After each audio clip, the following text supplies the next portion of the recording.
Құрметті достар, бүгін біз қамыр жаю үлгісін үйренетін боламыз. Дайын жуаламызды екі бетіне де ұрпақ сеуіп, яғни ұн сеуіп, ортасынан осылай басып, төртке бөлгенде қылып басып, бірінші қамырымызды үлкейтіп аламыз.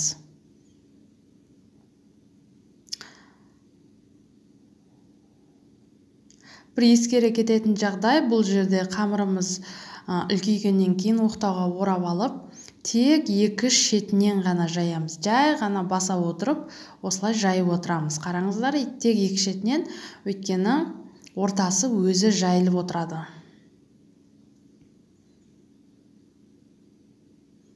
Осылай екі шетін баса отырып жаямыз.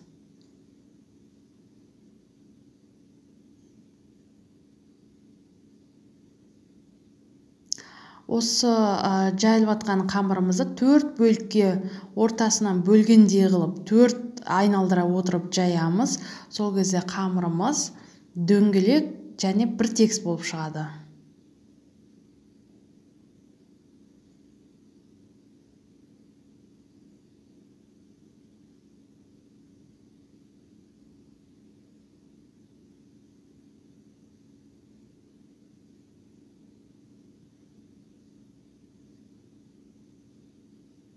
Осылай айналдыра қайталап отырамыз және аз-аздан ұрпақ сеуіп, бетіне бір тегіс жағып отырамыз.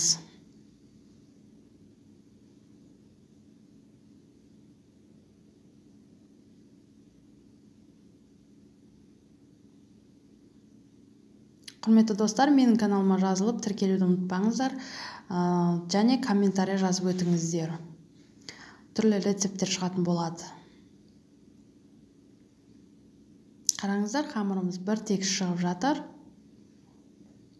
Тек екі шетінен жайып отыру қажет. Міне қамырымыз дайын.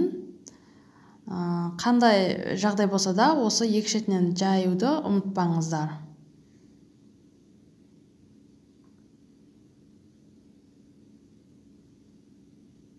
Қамырымыз бір тегіс әдемі шықты.